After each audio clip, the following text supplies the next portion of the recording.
Argentina en este tiempo de cambio. Tenemos un panel que nos va a enriquecer con su visión. Me acompaña Julia Pomares. Julia es jefa de asesores del Gobierno de la Ciudad de Buenos Aires.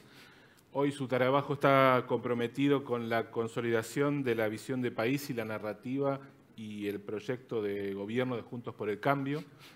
Julia desde hace un mes se encarga también de la vinculación política e institucional de Horacio Rodríguez Larreta y antes de este rol fue directora de CIPEC, el Centro de Estudios de Implementación de Políticas Públicas para la Equidad y Crecimiento. José Miguel Insulza es abogado, académico, investigador, político chileno, integra el Partido Socialista, ocupó distintos cargos ejecutivos durante las presidencias de Eduardo Frei Tagle y también de Ricardo Lagos. Representó a Chile en el litigio contra Bolivia en el Tribunal de la Haya. Fue durante 10 años, entre 2005 y 2015, todos lo recordamos, secretario general de la Organización de Estados Americanos y hoy es senador nacional de Chile por la región de Arica. José Luis Manzano es presidente de Integra Capital, empresario con una larga trayectoria como cabeza de Integra Capital. Es también una sociedad inversora en múltiples áreas, pero sobre todo en energía, petróleo, medios de comunicación, minería, varios rubros. Con ellos tres vamos a poder conversar. Primero les voy a pedir una pequeña introducción para poder ponernos un punto de apoyo del diálogo posterior. Me gustaría tratar de ver qué retos y desafíos tiene hoy la región a nivel global. Sabemos que Latinoamérica es, como quedó muy expuesta en los dos paneles anteriores, tierra de recursos naturales, la minería, el petróleo, hoy son una fuente de energía disputada a nivel global y eso también creo que abre una oportunidad que es lo que vamos a tratar de conversar y saber de alguna manera si podemos acordar. Julia, te doy la palabra para empezar. Gracias y gracias por la invitación. Es un honor ser parte de este encuentro hoy. Me gustaría empezar poniendo sobre la mesa en discusión los riesgos políticos y la situación, el contexto político de América Latina, porque si bien hay algunas tendencias políticas globales que se están viendo con bastante fuerza, en América Latina tienen su particularidad y me gustaría empezar poniendo esa primera paneo, ¿no? Diría que hay 4 grandes tendencias globales que tienen su correlato en la región y su particularidad en la región. Las enumero primero y después digo algo sobre cada una de ellas. La primera es la creciente desconfianza con los gobiernos, el malestar con quienes gestionan y quienes son gobierno con los gobiernos nacionales es algo que crece en el mundo y que crece en la región. Uno puede mirar las elecciones los últimos años en América Latina como quién ganó, pero también puede mirar quién perdió y pierden los oficialismos, ¿no? Y uno lo ve muy claramente en las tendencias de las últimas elecciones y desde el 2018 se ve una constante sistemática en eso, salvo en los países donde no hay instituciones democráticas plenas, como es el caso de Venezuela, como es el caso de Nicaragua y crecientemente con cada vez más deteriorada su democracia en El Salvador.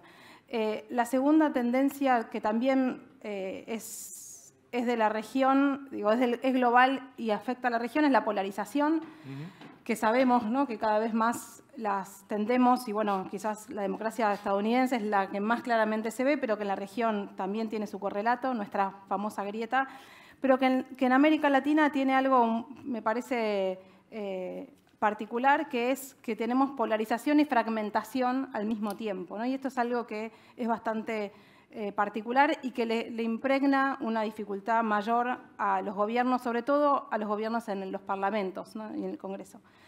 La tercera tendencia es esa combinación entre poca participación en las urnas y mucha movilización en las calles. Si uno mira los números agregados de toda la región, hace 20 años votaba aproximadamente entre el 75 y el 80%, si agregamos todo, ¿no? Hay muchas diferencias entre países, pero para toda la región votaba el 75-80%. En el año pasado, si uno hacía la misma cuenta, votaba el 60%, es decir, 20 puntos menos de participación, y sabemos el impacto que eso tiene, lo vimos en Chile con la diferencia enorme, y bueno, acá está José Miguel, así que va a poder hablar seguro mucho más del caso chileno, pero la diferencia de quién es el electorado, es decir, cuánto participa, cómo se dan los resultados.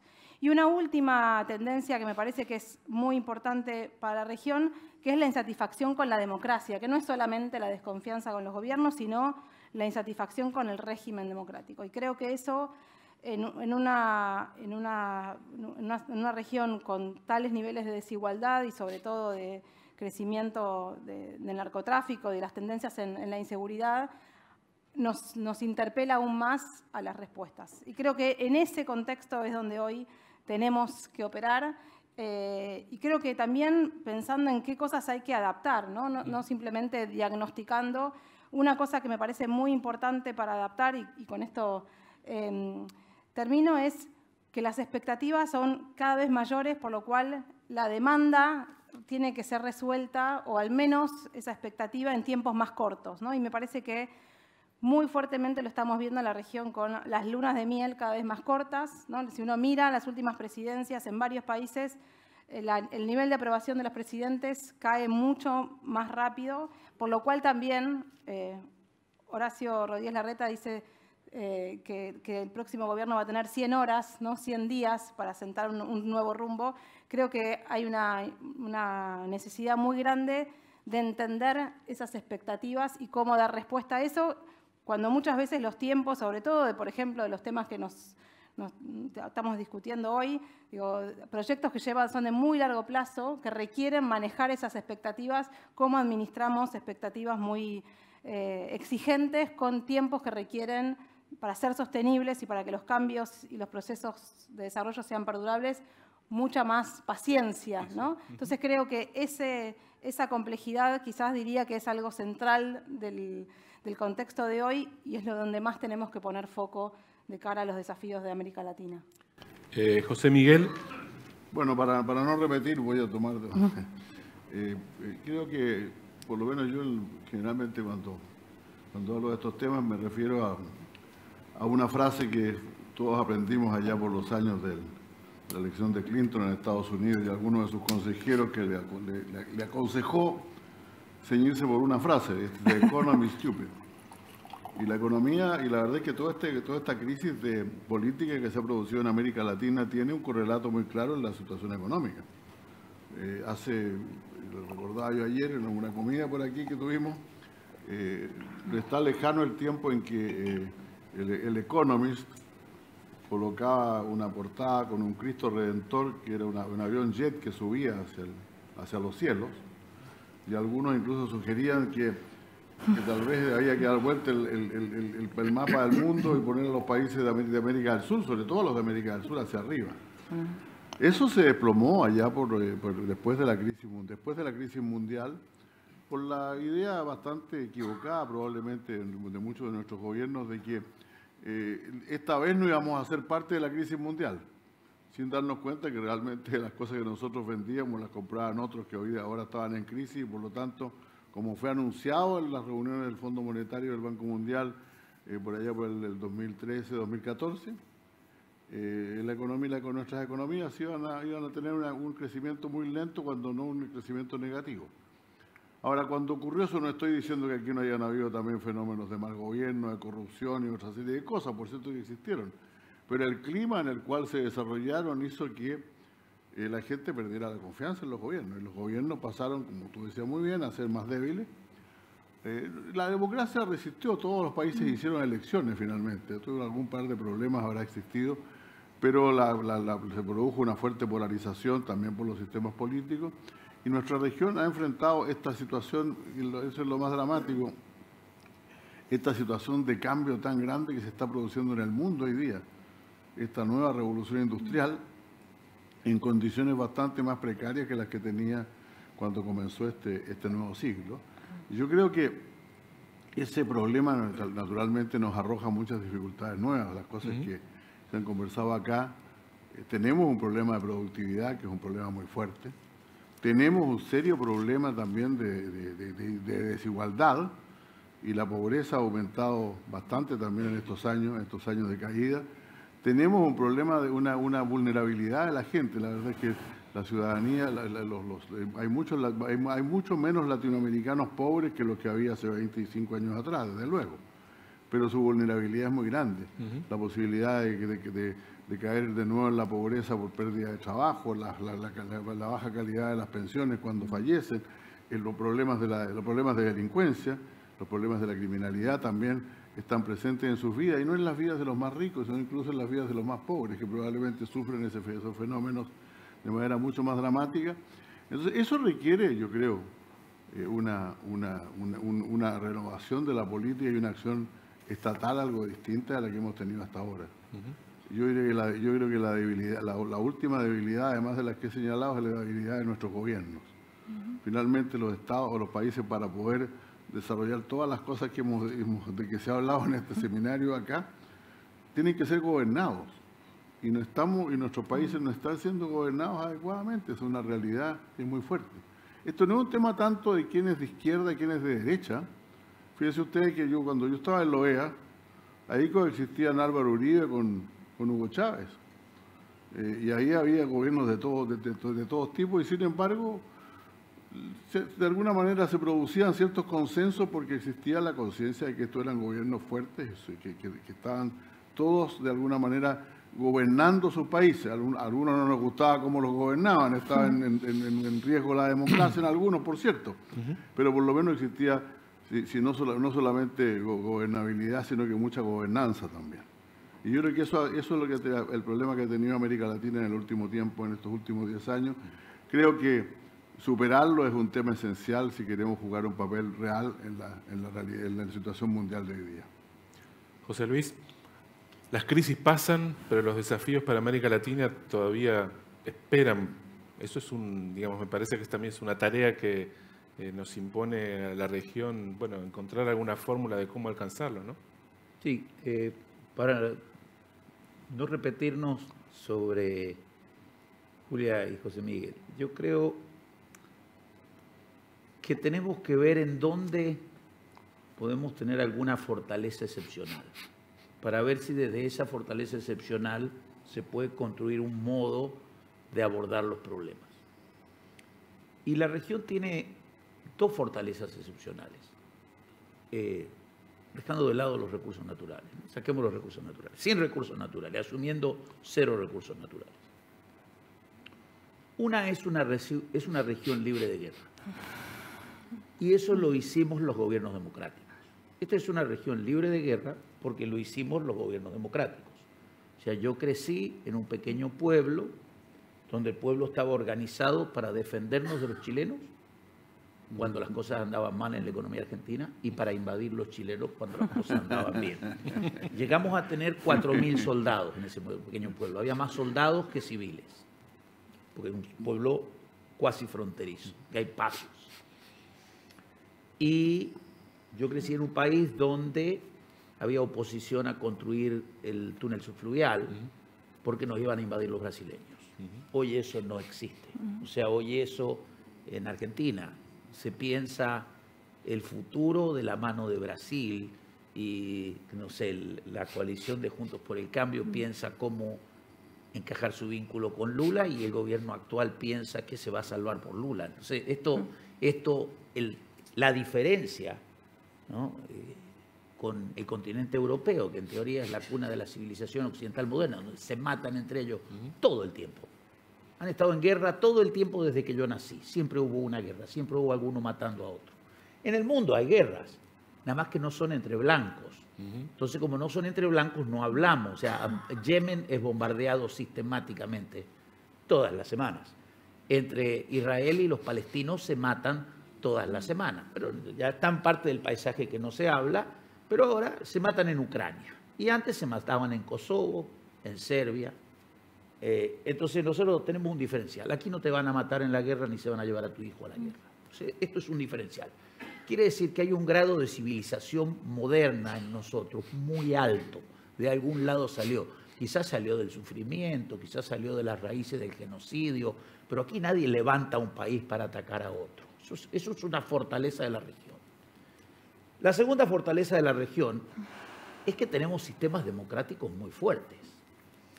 Las democracias no hay que medirlas en la encuesta. Las democracias se miden en si uno puede resolver las diferencias votando o matándose a tiros. Y aquí todavía se resuelven las diferencias votando. Hay democracias más frágiles, por ejemplo en México se mide el número de periodistas y candidatos a concejales y síndicos matados por elección. Entonces, si en vez de 170 son 112, dicen, no, hubo una gran mejoría. En Argentina no se matan candidatos, hay países que se matan unos pocos en Centroamérica, pero tenemos democracias funcionales. Entonces, tenemos dos fortalezas institucionales, basadas también en la exclusión del riesgo nuclear. Aquí no hay riesgo nuclear y lo hicimos los gobiernos democráticos de la región. Entonces, no hay riesgo nuclear, no hay guerra y hay democracias que alternan el poder a gente de signo completamente opuesto. Entonces aquí sí me tengo que copiar de él. Es la economía, estúpidos. O sea, aquí el desafío pendiente es cómo hacer una economía competitiva e inclusiva. ¿Cómo se hace una economía competitiva e inclusiva? En el caso de Argentina, ¿cómo se afrontan las dos deudas? Nosotros le debemos al mundo, espero que no sea más porque van a decir que no quiero pagar, yo creo que debemos algo como 160.000 millones. Si ponemos organismos multilaterales y privados, debe ser algo como 160.000 millones. Y va a haber que pagarlos. Y le debemos a los argentinos no sé cuánto en pesos, pero debe ser, no sé, 40 o algo por el estilo, debe ser grande, no quiero decirlo, pero debe ser grande. Y va a haber que pagarlo. Y además tenemos una deuda con, ¿cuánto? 12 millones de argentinos que navegan entre la pobreza y la cuasi pobreza, o 14, 16, porque ahí viene la fragilidad que decía José Miguel, y es una fragilidad de origen cambiario, vinculada a la fragilidad de las monedas. Los cambios cambiarios fabrican pobres a la velocidad de la luz. Entonces, es la economía. Y ahí viene sí una discusión de carácter político-ideológico, donde va a hacer falta Estado más inteligente y más fuerte, pero aún en el Estado más honesto, fuerte o inteligente, el recurso de divisas no está. Y las divisas surgen de la inversión extranjera y el financiamiento externo.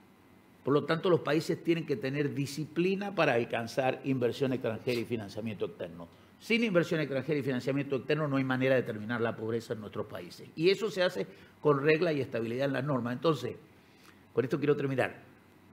¿Cómo ponemos junto esta alta competencia electoral donde la gente está desanimada de todos y va porque es la manera de expresarse, pero está desanimada de todos y demanda polarización?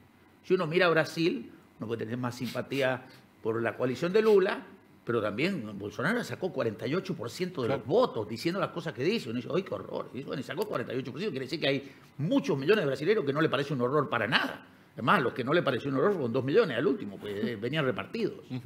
O la elección americana, tan polarizada, tan polarizada.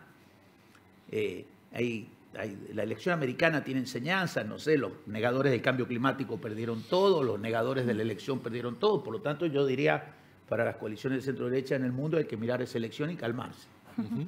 Hay que bajar un poquito el volumen, porque ya pasó en Estados Unidos y pasó en Brasil. No funciona.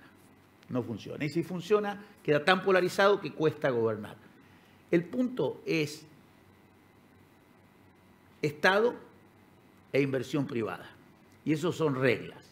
¿Y cómo se hace con la polarización? Neuquén es un ejemplo.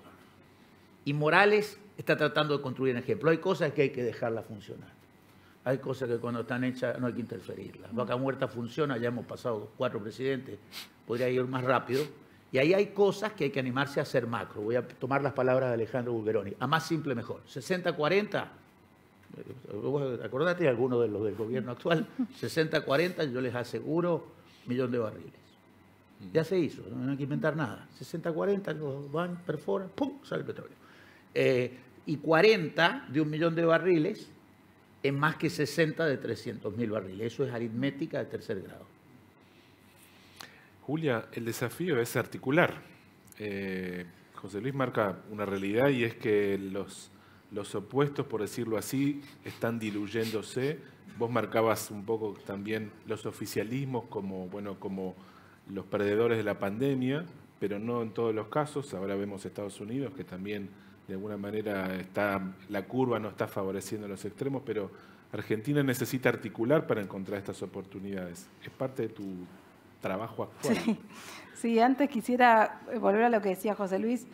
Yo coincido que la satisfacción de la democracia no se mide preguntándole a las personas, ¿está contenta con la democracia? Porque si uno mira, por ejemplo, la Argentina, que vamos a cumplir nuestros 40 años ininterrumpidos, gran parte de las personas a las que encuestan no conocen otra cosa. Entonces, seguramente están pensando en otra cosa, ¿no?, cuando contestan eso, y sobre todo piensan o creo que interpretan que democracia es si tienen los bienes públicos que esperan del Estado y si tienen entonces es más el Estado que la democracia. Eso coincido totalmente. Sí creo que es preocupante que sigamos teniendo en la región como una suerte de sommeliers de los regímenes democráticos, que si viola los derechos humanos pero es de izquierda, lo dejo pasar, y creo que en eso hay un aprendizaje que hacer de los progresismos y de las izquierdas en la región. No puede ser que tengamos lo que está ocurriendo en varios países de América Latina y que no nos parezca grave, ¿no? Pero sí coincido en que muchas veces tenemos que empezar a entender mejor cómo conocer qué se espera de la democracia. Y después creo que la pregunta es si uno dice, es la economía estúpido, ¿pero por qué? Porque algunos van a decir, porque es la política estúpido, ¿no? Porque en realidad, ¿cuál es el origen? El huevo y la gallina. Claro, yo definitivamente creo que la deuda que tiene la región, siendo la región más desigual del mundo, la deuda que tiene es de equidad y de crecimiento y de progreso, eso creo que no hay dudas. La pregunta del millón es ¿por qué eso no ocurre?, ¿no? Teniendo los recursos que tenemos, teniendo el talento humano que tenemos. Y yo creo que hay algo de la política que, si bien definitivamente hemos hecho grandes avances, como vos bien decías, creo que hay algo de cómo logramos que la política dé los resultados que estamos buscando, más allá de garantizar las elecciones, digo que es obviamente una base, ¿qué es lo que nos está faltando? Y para ir a la Argentina, que me dejaste ahí, Hernán, la pelota, creo que es una buena señal lo que ocurrió, digo, que se empiecen a ver como los populismos muy extremos y la polarización muy extrema tiene pies de barro, ¿no? Que al principio parece que trae, ¿no?, espejitos de colores, parece que todo se va a solucionar, y después se empieza a ver que no trae muchas veces y gran parte de las veces los resultados que se está buscando. Entonces, las últimas elecciones, y sobre todo la elección de Estados Unidos, creo que hubo una nota que tuvo mucha repercusión de Larry Summers, ¿no?, de el centro no ha muerto en Estados Unidos, que hay, y yo creo mucho en esa. El tema es cómo hacemos que ese centro realmente dé los resultados y que no sea solamente una posición geométrica, decía el otro día Felipe González. Y creo que el desafío en la Argentina es ese, que yo confío en que el 2023 pueda ser un punto de inflexión para generar las dinámicas que realmente retroalimenten al desarrollo, que los 40 años de democracia den lugar a ojalá 40 años de desarrollo, y definitivamente no creo que sea por los extremos y acentuando la polarización, sino desde encontrar cuáles son esos temas en los cuales hay un acuerdo y una convicción de que sean estables y perdurables, y cuáles son las cosas en las cuales disputamos, ¿no? Porque esa es la política.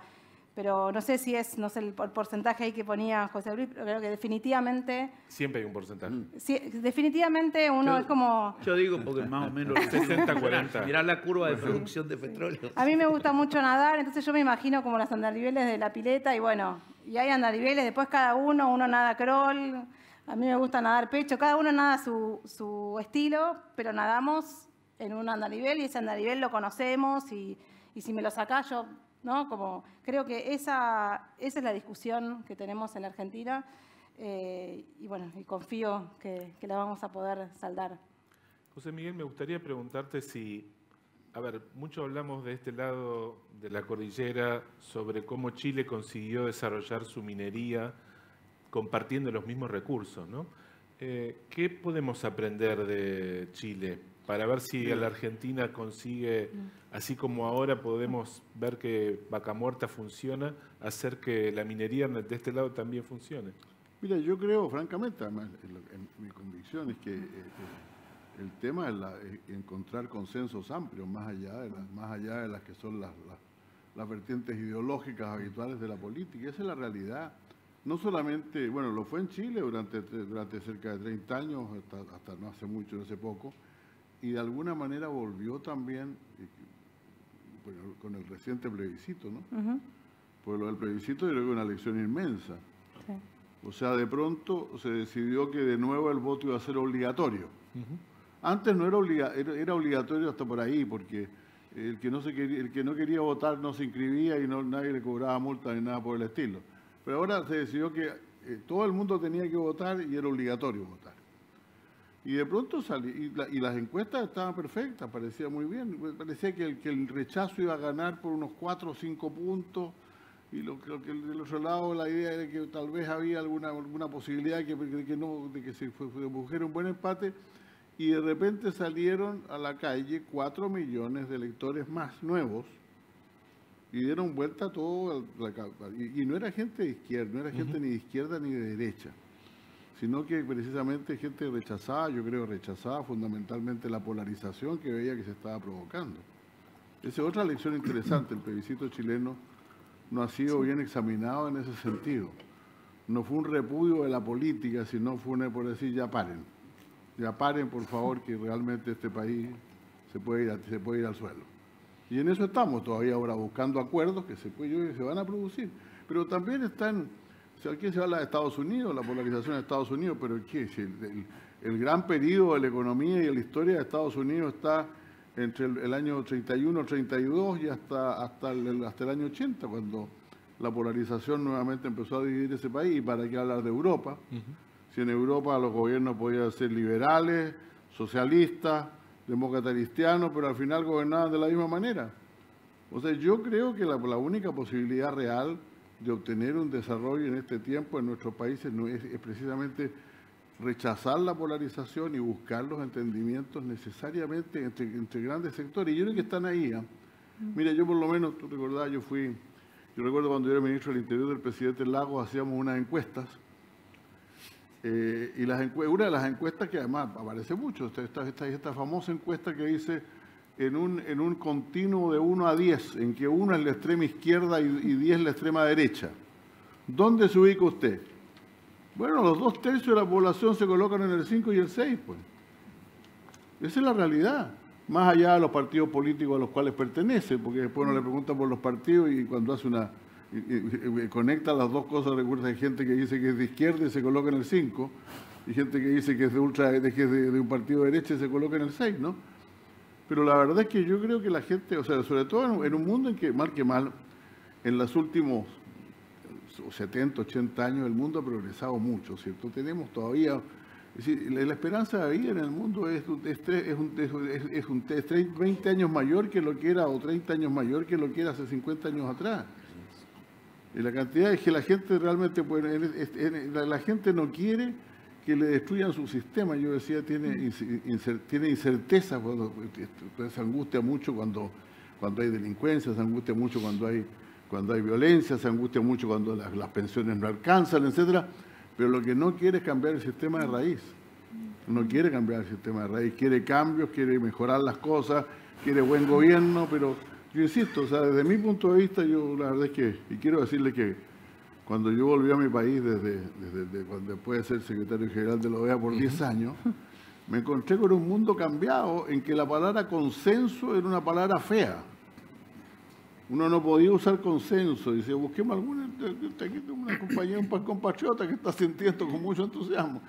Aquello de lo cual habíamos vivido durante 25 años, de pronto se había tornado una palabra horrible. Y todos queríamos como en la Divina Comedia, que los conciliadores fueran al lugar más feo del infierno, al fondo del infierno, en el infierno del Dante, el lugar asegurado para los conciliadores es el fondo del infierno. Y había mucha gente que estaba en eso. Y yo creo que realmente eso no es, entre paréntesis, el Dante fue partidario de todas las tiranías que le tocaron en la vida y Maquiavelo luchó por la libertad, por la independencia de Florencia, claro, pero en fin. Pero volviendo al tema, yo creo que la búsqueda de acuerdos en las sociedades modernas es la única posibilidad de llegar a un real desarrollo. porque la polarización, está, pues, es decir, todos pierden. Mira en Perú, realmente, dramático lo que está pasando en Perú. Es muy dramático lo que ocurrió en Nicaragua, en que entre peleándose terminaban con la dictadura que tienen. Y puede pasar todavía en otros países de América Latina. Entonces yo espero que las cosas que han pasado en los últimos meses, yo espero que el gobierno de Brasil también, el nuevo gobierno de Brasil también sea un gobierno de consenso amplio, que tienda la mano para aquellos, como lo dijeron ayer los amigos brasileños que estaban acá, tienda la mano a las que no estuvieron ahí, porque la gracia de los acuerdos es ir a donde ponerse de acuerdo con los que no estuvieron a favor de uno.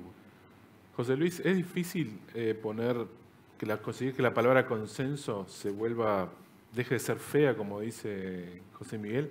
¿Qué podemos aprender del mundo un poco como experiencia para la Argentina? Porque creo que América Latina y Argentina en particular, que está por entrar en un proceso electoral, tenemos una base de que la economía es la economía y que necesitamos ponernos de acuerdo, pero nos cuesta encontrar modelos que nos tranquilicen, ¿no? Yo creo que lo que dice José Miguel, nosotros muchos años vimos la transición chilena como un modelo de transición inteligente, el cual incluyó la formalización del pinochetismo en la política, la aceptación de normas de transición constitucional que les permitieron armar una democracia estable con una economía funcional. Y después llegó un momento donde la gente pidió la corrección. Nosotros en Argentina creo que tenemos, y a esto se suma la otra amenaza, que es la amenaza geopolítica, algunas cosas que están claras. Algunas son de contenido económico y otras son más de contenido social o sociológico, ¿no? Voy a hablar, por ejemplo, de contenido social o sociológico, que es el tema de los derechos de las mujeres, de los derechos más simples como a la remuneración igual, al derecho a disponer de su cuerpo si quieren abortar o si tienen que abortar. ¿No? Son cosas que deberíamos poder excluir del debate político, son cosas de tal obviedad científica que habría que poder excluirlas del debate político. La necesidad de que este revamp de la economía argentina, este relanzamiento de la economía argentina se haga con criterios sustentables, creo que también podríamos excluirlo del debate político. No creo que ningún partido se vaya a animar a hacer campaña diciendo no me importa el medio ambiente y no hay cambio climático y siempre hubo ciclos de calentamiento global. Aunque puede ser que algún candidato que se financia de fuentes muy extrañas lo diga. Si algún candidato dice eso, está financiado por gente muy extraña. Eso no hay duda. Porque no es la industria petrolera, les juro que no es la industria petrolera. Es gente mucho más extraña. Los negadores del cambio climático vienen de lugares muy profundos, ¿no? Es como dark. Entonces, yo creo que el desarrollo exportador basado en energía, industrias del conocimiento, minerales críticos y 200 millones de toneladas de granos en vez de 130, también podrían estar afuera del debate político. Y hay un instrumento para eso, que es el Congreso. El Congreso ha demostrado que aún en los peores momentos puede producir el bálsamo. Le produjo el bálsamo a este gobierno con el acuerdo del Fondo Monetario, 180 votos. Produjo el bálsamo el otro día con la ley de presupuestos, 170 votos. Quiere decir que cuando nos acercamos a la pared nos ponemos racionales. Si pudiéramos internalizar que ya chocamos la pared, o sea, ya tenemos los pobres, ya tenemos la deuda social y ya tenemos la inmensa deuda financiera. Y yo crecí en la juventud peronista diciendo que se resolvía no pagando la deuda financiera. Me llevó tiempo entender que después faltan dólares, que nosotros no producimos dólares, entonces faltan dólares, entonces hay que financiarse y conseguir inversión extranjera directa. Ahora lo aprendí. Bueno, y lamentablemente yo con todo lo que me explican, todo digo, bueno, pero ¿de dónde sacas los dólares? O sea, Vaca Muerta han entrado 30.000, 40.000 millones, podrían haber entrado 200.000. Con otra normativa podrían entrar 200.000. Litio están entrando 8.000, 10.000. Con acceso a la divisa podrían entrar 40.000. Y el Estado recaudaría más y el Banco Central tendría más dólares. Porque eso sí es un debate entre Estado inteligente y Estado bobo, y el miedo es una de las cosas que hace actuar bobo. O sea, pelearse por $3 hace actuar bobo en vez de crear $20. Pero bueno, eso ya no va a cambiar. En el corto plazo no va a cambiar. Va a haber tironeo por los dólares hasta el último día de esta gestión. Se suma el desafío geopolítico. En nuestra fragilidad, nosotros no podemos dejarnos llevar a tener que elegir. Somos muy chicos y muy pobres para elegir entre China y Occidente. Entonces yo creo que tendríamos que sacarle un juramento a todos los candidatos de que ellos ya eligieron. Y eligieron por Argentina y América Latina. Que eligieron cuando eran chiquitos. Ya eligieron. El día que tuvieron que elegir, ya eligieron. Porque por ahí se van a encontrar con alguien y dice, it's going to be a day in which you will have to make a choice. Dice, no, yo ya la hice el choice. Lo hice cuando era chiquito. Elegí ser argentino. Me hago argentino y latinoamericanista. Y vamos a ver cómo nos llevamos porque el nivel de inversión que necesitamos y el volumen de mercado que necesitamos no nos permite renunciar a nadie. No nos permite renunciar a nadie. Es un gran desafío sumado. Entonces, pobreza, endeudamiento financiero y presión geopolítica, sumado a recesión mundial. 2023 y quizás 2024 siga con recesión mundial. Entonces, eso requiere un Congreso que le dé a los gobiernos leyes. Hoy Filmus, con esto termino, mencionaba 6 o 7 leyes muy importantes que han logrado sacar con consenso. Quiere decir que cuando salimos del ruido de las redes sociales y cuando salimos de la presión de los medios, en el Congreso pueden producir normativa buena. Cuando uno escucha a Morales y a Omar Gutiérrez, que son de distintos partidos, ve gobernadores metidos en llevar inversión y crear trabajo en sus provincias, porque los miden muy de cerca. Bueno, eso también es una fortaleza democrática de Argentina, el sistema federal. Que las provincias sean dueños de los recursos es un hallazgo constitucional fantástico, porque el que regula el recurso está controlado por la gente lo controla de cerca. Entonces, tenemos los instrumentos y lo que decía José Miguel, consenso, consenso, consenso, consenso, consenso. Es menos llamativo el consenso, es más productivo. Tenemos que conseguir tal vez meterlo dentro del acuerdo, porque a veces cuando queda como tan sobreentendido, nos peleamos por las 3 cosas de las que no nos ponemos de acuerdo. Vos ves también, Julia, digamos, cómo resolver este riesgo geopolítico que menciona José Luis, porque de alguna manera parece que es difícil no hacer una elección. La necesidad sería lo lógico, nos haría optar por todo, pero ¿cómo se hace políticamente para no tener o que ir o por China o por Occidente? Me gustaría agregarte un consenso más de esos que vos decís que habría que dejar afuera, que es que el equilibrio fiscal no es de izquierda ni de derecha y que no se gasta más de lo que uno tiene. Creo que estamos lejos. Doble superávit, creo que tendrían que firmar todos también. Y que además todavía nos cuesta mucho ese vínculo entre que la inflación, ¿no? Que es... ¿Cómo solucionamos la inflación? Bueno, tenemos que lograr un equilibrio fiscal. Creo que eso sería un consenso clave. Volviendo a lo que me preguntabas, Hernán, creo que en la gestión de Mauricio Macri se hizo un avance enorme en rearmar y reconstituir varios vínculos estratégicos de la Argentina. Creo que el acuerdo Unión Europea-Mercosur, el proceso de ingreso a la OCDE, que hay varios de esos procesos que se han frenado y que se ha vuelto a una visión muy ideologizada y poco pragmática de los vínculos, y coincido en que creo que hay que realmente tener una visión pragmática y estratégica de qué requiere la Argentina, cómo generar esos acuerdos bilaterales y cómo retomar también los que se habían empezado a dar, como el acuerdo Unión Europea-Mercosur, y ir por ese sendero. Y creo que nuestro primer socio estratégico es Brasil. Creo que no podemos entrar en disputas. Tenemos que dar vuelta a la página en términos de dejar una adolescencia, creo que y una cosa muy infantil muchas veces de las relaciones exteriores, y pasar a un sendero mucho más maduro en eso. Y ojalá lo podamos ver en el 2023. José Miguel, uno de los temas que nos interesaría ver es si América Latina puede actuar en bloque para promover sus intereses.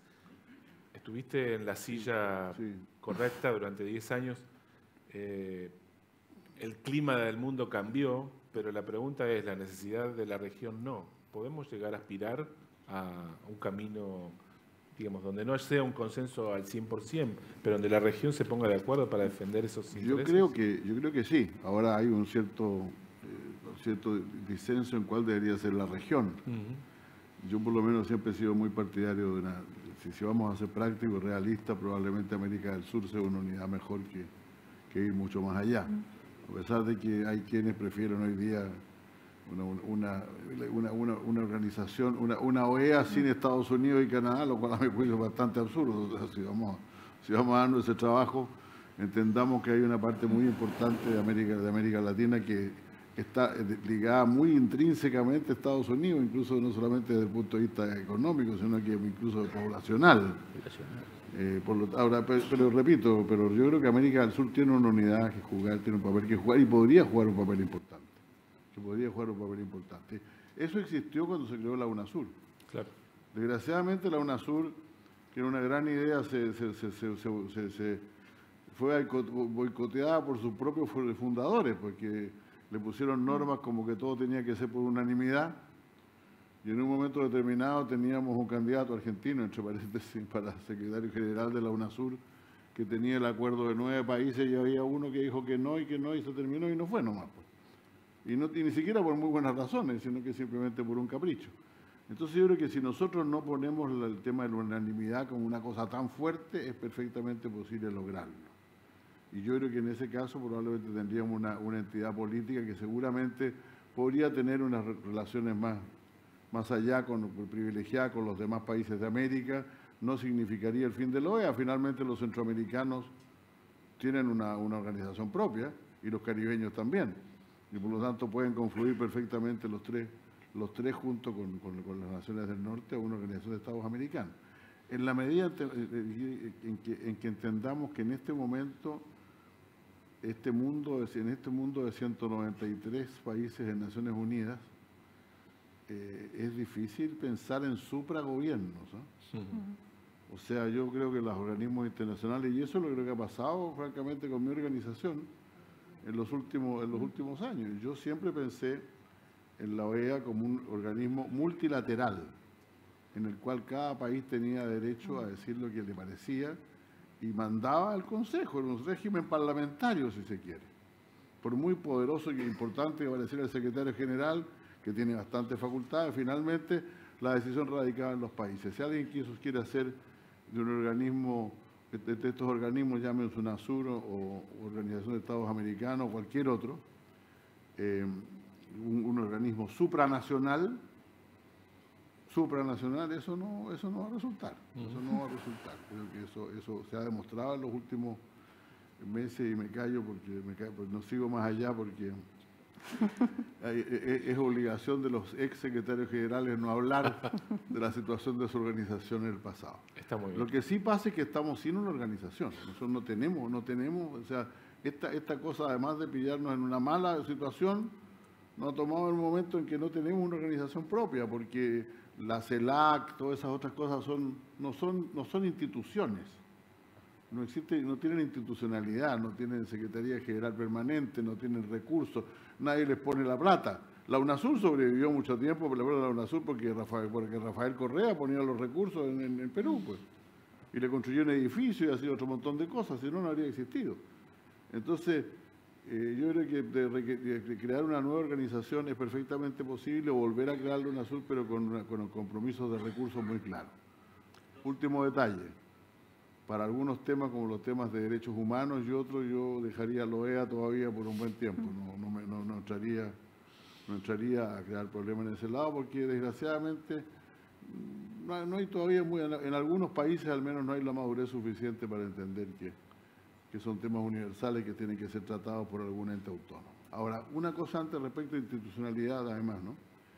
Yo creo que nosotros estamos haciendo un ejercicio interesante ahora, porque alguna vez va a haber que dictar una nueva constitución, si ya está claro que la gente quiere una nueva constitución, pero mientras lo hacemos estamos llegando a un acuerdo respecto de temas que no pueden ser modificados, que no pueden cambiar. Porque uno de los problemas de la democracia es que está hecha de gobiernos cada 4 años, pues. En el mejor o peor de los casos llegan a 6.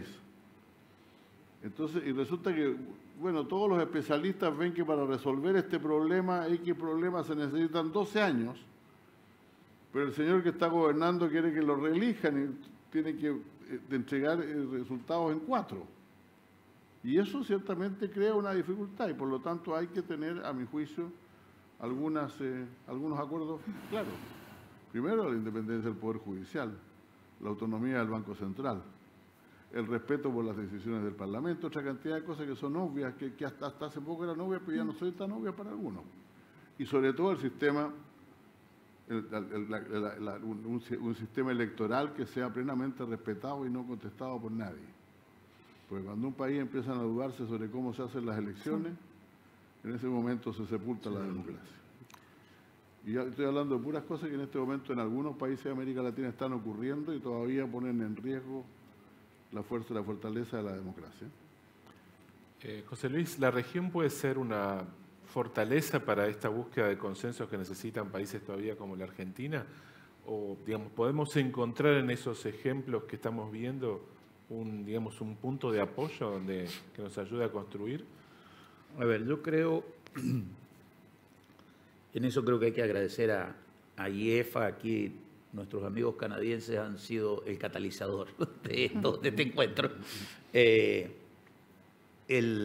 Y Canadá es un gran inversor en Chile y Argentina y Brasil, ¿no? Y Canadá tiene una aproximación más neutral. Canadá, sin ofender a los canadienses, no es una amenaza geopolítica para nadie. Es una potencia neutral de alto poderío económico e instituciones democráticas fuertes. Entonces, suena como un socio natural para América Latina. Suena como un socio de costo bajísimo para América Latina. Yo creo que sí. Creo que lo que decía Julia, de que Brasil es un aliado estratégico principal de Argentina, abre una gran oportunidad, porque Brasil va a tener un claro liderazgo de un Lula distinto que el anterior, va a tener un Congreso apretado, gobernadores de muchos partidos, con una madurez personal, se supone que mucho más grande por la experiencia que ha pasado, y una necesidad de complementación económica entre Argentina y Brasil. Y por otro lado, Chile, que tiene instituciones bastante fuertes, ha pasado plebiscito, cambio de signo de gobierno, etcétera, y se sostiene, y que tiene una economía complementaria con la Argentina en materia energética. Yo creo que eso preanuncia un eje de cooperación económica y política basado, voy a ser muy grosero, en moléculas. O sea, se puede articular y solidificar sobre moléculas y electrones, moléculas de gas y electrones. Eso pueden profundizar y solidificar. Porque, por ejemplo, a Argentina eso le resuelve el problema del mayor faltante de la economía, que son dólares.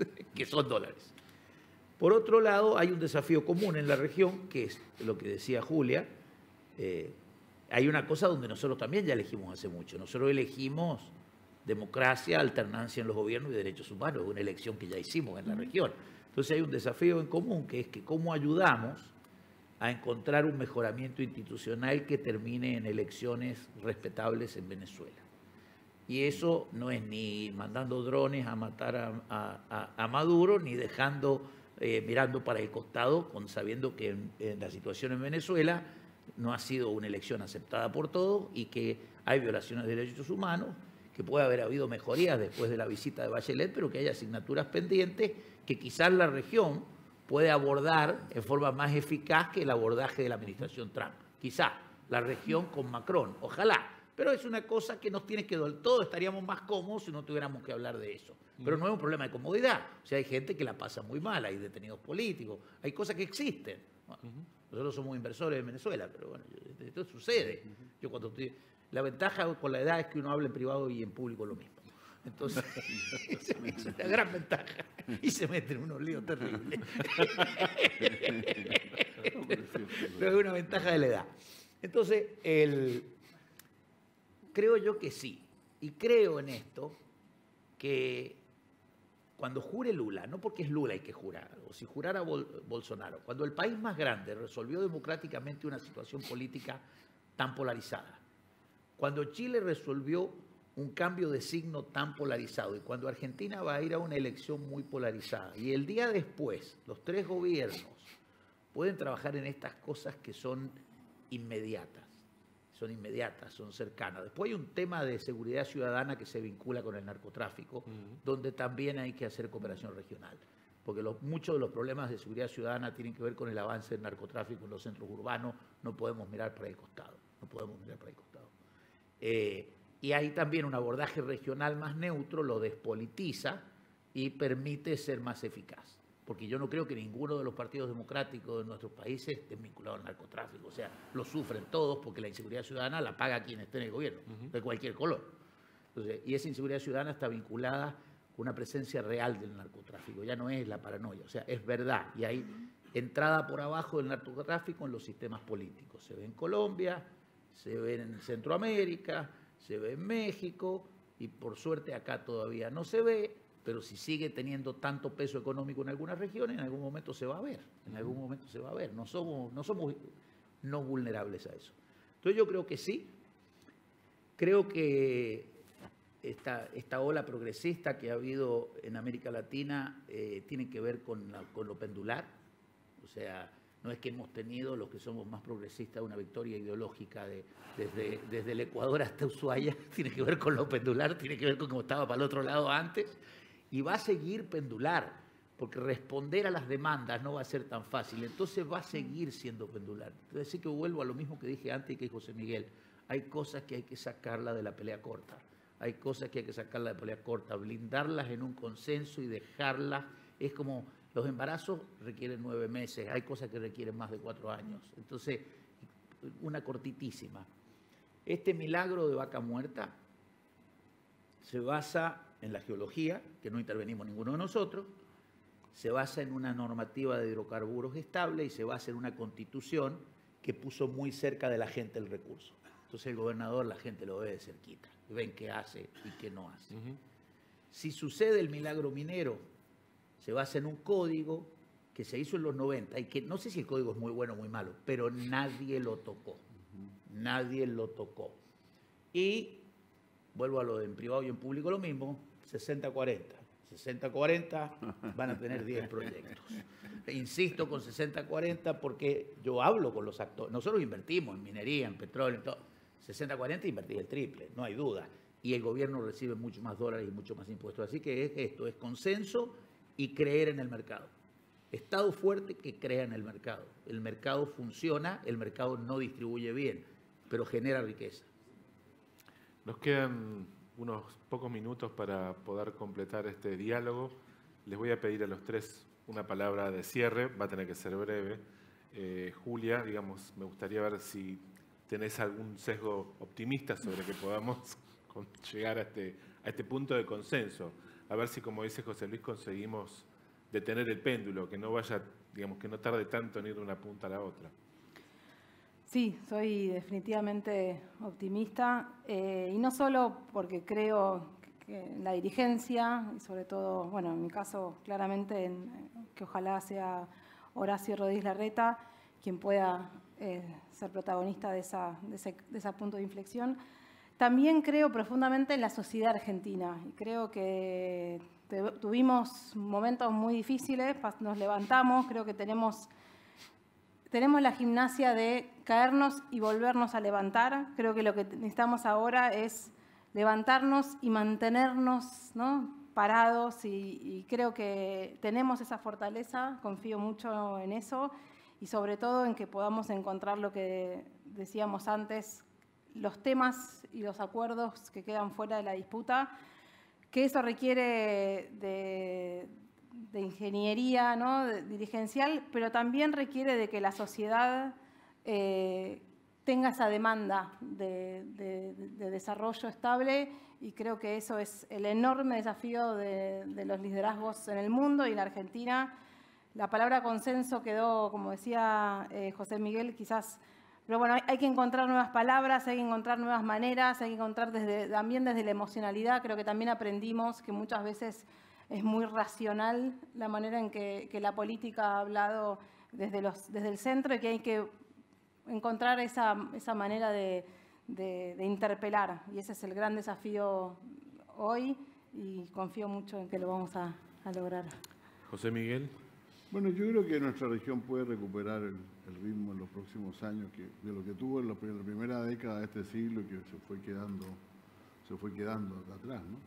Y en ese periodo también la unidad, no solamente los acuerdos al interior de los países, sino que también la unidad de la región jugó un papel muy importante. Así que ya que hemos mencionado eso, quisiera terminar con eso. Yo soy de aquellos chilenos, de los pocos, quien vio con gran entusiasmo la posibilidad de entrar al Mercosur, sin otros acuerdos hacia afuera, etcétera. El Mercosur era la idea, ¿no?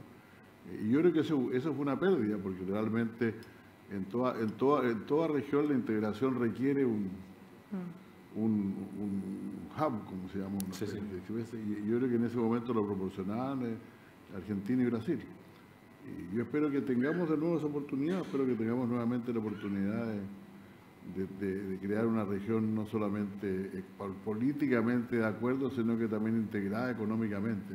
No hemos hablado de eso aquí, pero el espacio del comercio intrarregional todavía y de la cooperación económica intrarregional es un espacio aún un poco vacío.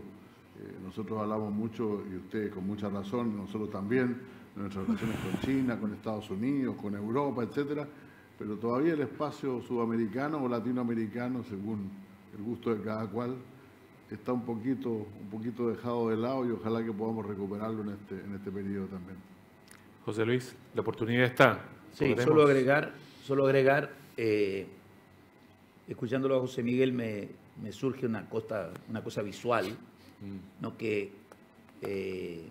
la situación permite que Chile mire para este lado. O sea, Chile en un momento hizo una opción de mirar al Pacífico, y yo creo que la situación permite que miren para este lado, y la situación puede permitir que Brasil mire hacia el sur. Eso nos pone a nosotros en el centro de una gran oportunidad si tenemos la madurez de relacionarnos con nuestros vecinos como país y no como fracciones políticas a cargo del país. Si tenemos esa madurez, vamos a traer expertise y capital chileno, expertise y capital brasileño, vamos a capturar el mercado brasileño para nuestro gas.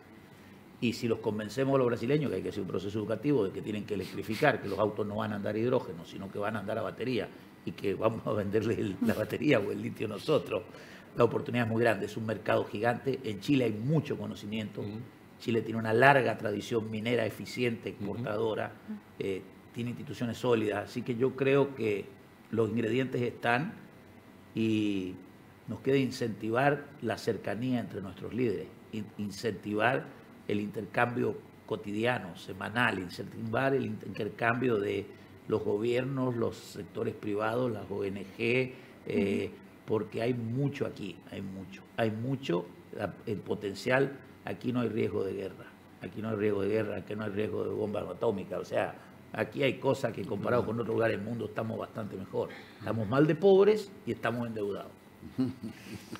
Lo bueno es tener identificados los problemas, porque eso permite ir resolviéndolos y darle una prioridad. La palabra consenso tal vez esté gastada, pero por lo que hemos puesto sobre la mesa, los temas en común son bastante visibles y están muy identificados. Creo que hay que conseguir la forma de articularlos, hay que dejar que se gobiernen y gobernarlos. Julia Pomares, José Miguel Insulza, José Luis Manzano, gracias a los tres, creo que a todos les hemos dado un gran espacio de diálogo.